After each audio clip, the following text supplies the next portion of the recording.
Good morning. পরীক্ষা প্রস্তুতি YouTube চ্যানেলে তোমাদের সকলকে সুস্বাগতম। বিশেষ করে কেপিএসআই যারা প্রিলি পরীক্ষা দিয়েছিল তোমাদের জন্য ভীষণ ভীষণ ইম্পর্ট্যান্ট এই ভিডিওটা।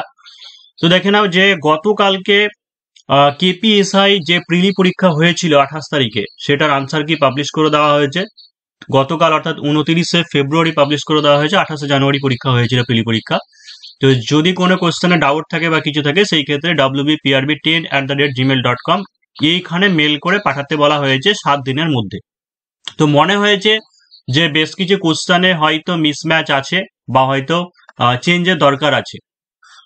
তো দেখে নাও যে আনসার কি যে 12 নম্বর কোশ্চেন, যে মহাবীরের উপদেশের সংকলন কি নামে খ্যাত, এখানে আনসার আছে সিদ্ধান্ত বলে। ঠিক আছে, সিদ্ধান্ত বলে। তো আমরা যদি দেখি যে কোশ্চেনটা কি ছিল, যে মহাবীরের উপদেশের সংকলন কি নামে খ্যাত, অপশনে ছিল চতুর্যাম, বিতে ছিল সিদ্ধান্ত, সিতে ছিল কৈবল্য, ডিতে ছিল পঞ্চমহাব্রত। তবে যতটুকু রিসোর্স থেকে দেখতে পেয়েছি, ঠিক আছে, বা তোমরাও অনেকে আমাকে মেসেজ করেছিলে, আমার পেড স্টুডেন্ট বা অন্যান্য স্টুডেন্টরাও, তো সেটাই মনে হলো যে পঞ্চমহাব্রত যেটা, সেটাই আনসার হওয়া উচিত বলে মনে হলো। তাই এই ক্ষেত্রে অবশ্যই আমরা এই কোশ্চেনটাতে চ্যালেঞ্জ করতে পারি বা হচ্ছে মেল করতে পারি।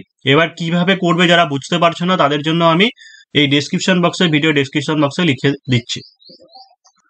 পরের কোশ্চেন যেটা, আনসার কিতে 64 নম্বর যেটা দেওয়া আছে সেটাকে নিয়ে। আনসার কিতে যেটা 64 দেওয়া আছে, তো এখানে একটা জিনিস দেখবে যে বাংলা ইংরেজির মধ্যে কোথাও মনে হচ্ছে কিছু একটা গন্ডগোল আছে। যে M is the son of P, এটুকু ঠিক আছে, কিন্তু Q is the granddaughter of O, who is the husband of P, কিন্তু এখানে এমন ভাবে দেওয়া আছে কিউ ও এর নাতনি, যে কিনা পি এর স্বামী। তো আমরা ইংলিশ ধরে যদি করি, তাহলে সেই ক্ষেত্রে যেটা দাঁড়ায় যে এম এর সঙ্গে ও এর সম্পর্ক, যেটা এম আর ও এরা হচ্ছে বাবা এবং হচ্ছে পুত্র, এটুকু তো কনফার্ম। কিন্তু কোশ্চেনে বলা আছে, দেখো যে কোশ্চেনে কি জানতে চেয়েছিল, যে ও এর সাথে এম এর সম্পর্ক কি। তাহলে ও এর সাথে এম এর সম্পর্ক, অর্থাৎ এম যে হবে সেটাই তো আনসার হওয়া উচিত। ও এর সাথে এম এর সম্পর্ক কি, তাহলে এম তো পুত্র। বা ইংলিশটা যদি আমরা দেখি, how is M related to, মানে যাকে বলা হচ্ছে how is M related to, মানে এম ওর সঙ্গে কি সম্পর্ক হচ্ছে। তার মানে এম তো আসলে এম যেটা, সে তো পুত্র। তবে মনে হয় যেটা পুত্রই নেওয়া উচিত। তো যাই হোক, এখানে বাবা দেওয়া আছে, তো কি করবে জানি না, এটা নিয়ে আমরা মেল করতে পারি 64, এটা নিয়েও, যে যারা যারা পুত্র করেছে, বিশেষ করে পুত্রই হওয়া উচিত বলে মনে হয়। এবার বাকিটা বোর্ড দেখবে। আর এটা হবেই বলছি না 54, তবে আমি যখন যেদিনকে কেপিএসআই এর পরীক্ষা হয়েছিল, তখন যখন আনসার কি দিয়েছিল, তখন কিন্তু আমি একটা জিনিস এটা বলেছিলাম। ঠিক আছে, এটা কোশ্চেনটা তোমাদেরকে দেখিয়ে দিই, তাহলে বুঝতে পারবে। এখানে অপশনে ছিল যে নিচের চারটির কোনটি কোনো কারণের জন্য সদস্য এবং একই শ্রেণীভুক্ত, এবং কোনটি ওই শ্রেণীভুক্ত নয়। অপশনে ছিল অভ্র, লোহা, ক্লোরিন, দস্তা। অবশ্যই অভ্র কঠিন, লোহাও কঠিন, দস্তাও কঠিন, ক্লোরিনটা হচ্ছে একমাত্র গ্যাস। এবার এটা যেমন একটা যুক্তিযুক্ত, সেরকম অন্য দিক থেকে দেখতে গেলে লোহা, ক্লোরিন, তারপর হচ্ছে দস্তা, এই তিনটে যারা আছে, এই তিনটে হচ্ছে এলিমেন্ট। ঠিক আছে, এই তিনটে একটা একটা এলিমেন্ট, মৌল। কিন্তু অভ্র যেটা মাইকা, সেটা তো কোনো এলিমেন্ট নয়, ওটা একটা হচ্ছে যৌগ, একটা সমসত্ব পদার্থ। তো সেই ক্ষেত্রে আমার মনে হয় ফার্স্ট প্রায়োরিটি ওইটা হওয়া উচিত ছিল। জানি না এখন এই ব্যাপারটা কি করবে, তবে এইটা তো আমি জোর দিচ্ছি না, এই ব্যাপারটা তো আমি জোর দিচ্ছি না। তবে মনে হলে কেউ মেল করতেই পারো যে একবার ভেরিফাই করার জন্য।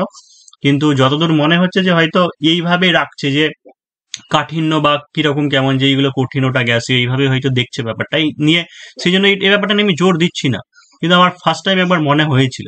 তবে অন্তত প্রথম যে দুটো কোশ্চেন দেখালাম, সেই দুটো কোশ্চেন অবশ্যই তোমরা মেল করতে পারো।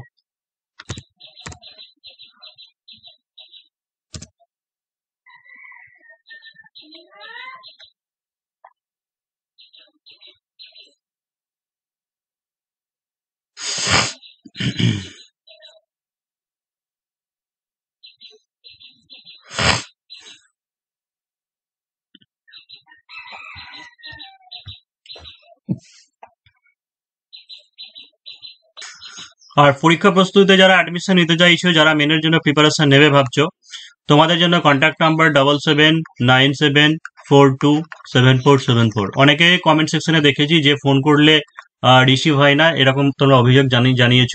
এটা ঠিকই যে ফোন ধরার মতো সময় থাকে না, কারণ ব্যস্ত থাকি খুব, সেই কারণের জন্য। তাই মানে যদি চাও, তাহলে অবশ্যই, যদি অ্যাডমিশন নিতে চাও, হোয়াটসঅ্যাপে মেসেজ করবে, ডিটেলসটা পাঠিয়ে দেবো, সেই মতো যদি অ্যাডমিশন নিতে মনে হয় তাহলে নিতে পারো। এই হলো কথা।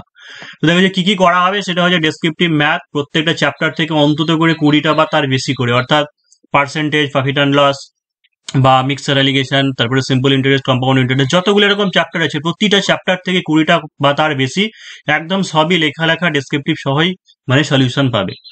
তারপরে যে রিজনিং এর পাজেল বা হচ্ছে ক্রিটিক্যাল থিঙ্কিং, এসআরটি বা কিভাবে কি লিখবে, নিয়ম কানুন সহ সমস্ত জিনিস শেখানো হবে।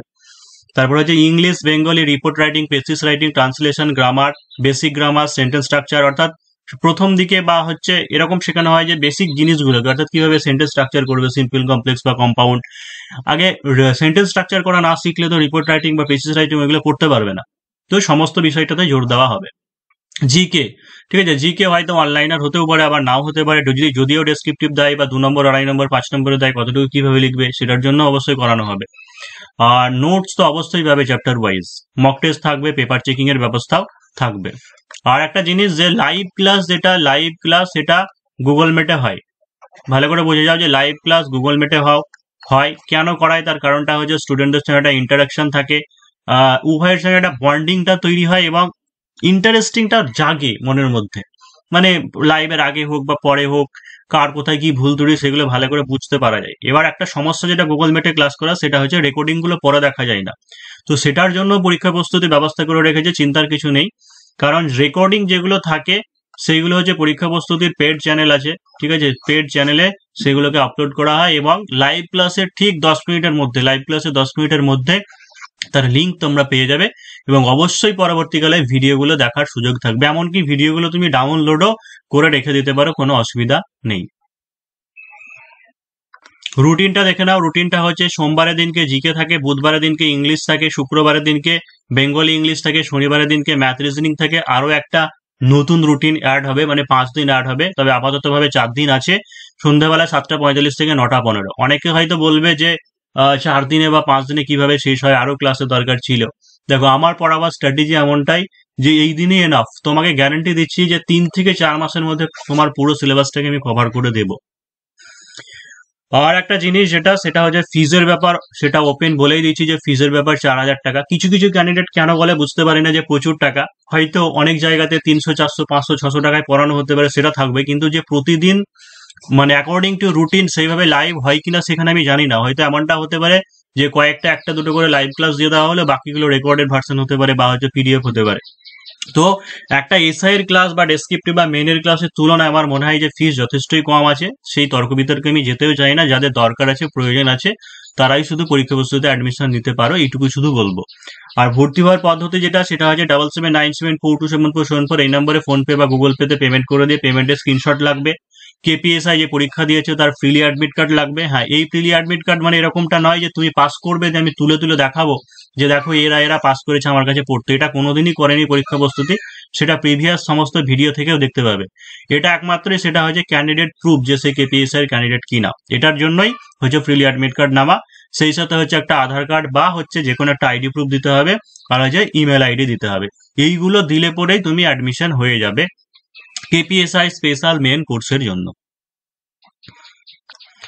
তাহলে 7797427474 এই নাম্বারে হোয়াটসঅ্যাপে কন্ট্যাক্ট করে দিতে পারে। যে সমস্ত জিনিসগুলো বললাম সেগুলো পাঠিয়ে দেবো। আর যদি ফাঁকা থাকি তাহলে অবশ্যই কল রিসিভ করবো, কিন্তু বেশিরভাগ সময়টাতে রিসিভ করতে পারি না, হয় অনলাইন ক্লাস করায়, না হলে অফলাইন ক্লাস করায়, বা অন্য কোনো কাজে ব্যস্ত থাকি সেই কারণের জন্য। তো যাই হোক, যারা অলরেডি তো ক্লাস স্টার্ট হয়ে গেছে তোমরা জানো, যারা এই মুহূর্তে জয়েন করতে চাইছো তোমাদেরকে কিভাবে কি তাদের সঙ্গে নিয়ে যাওয়া যায় বা আগের ক্লাসগুলো দিয়ে দেওয়া যায় সেগুলো অবশ্যই দেখা হবে, সেই নিয়ে কোনো টেনশন নেই। কিন্তু একটা জিনিস মনে রাখবে, শুধুমাত্র এইটুকুই বলবো যে রেজাল্ট যদি তাড়াতাড়ি বেরিয়ে যায়, আজ না হোক, কাল না হোক, জুন মাসে, মে জুন মাস যখনই বের হোক না কেন, রেজাল্ট বেরোনোর পরে তুমি 1 থেকে 2 মাস সময় পাবে। ঠিক আছে, 1.5 থেকে 2 মাস মানে 45 দিন থেকে হয়তো 60 দিন সময় পাবে রেজাল্ট পাবলিশ হওয়ার পরে। তখন কিন্তু আর সেই সময়টা থাকবে না ভালোভাবে প্রিপারেশনটা নেওয়া, কিন্তু আগে থেকে প্রিপারেশন নিলে কোনো তোমার ক্ষতি হবে না, ফেল করে গেলে পরবর্তী পরীক্ষায় কাজে লেগে যাবে। তাহলে আজকের মতো ভিডিও এতটুকুই। আর যে কোশ্চেন 2টো বা 3টে যেটা বললাম, তোমাদের যাদের মনে হচ্ছে তোমরা wbprb10@gmail.com এখানে তোমরা মেল করে দিতে পারো। দেখা যাক কি হয়, কি রিভাইস আনসার কি আসে সেটা দেখার বিষয়।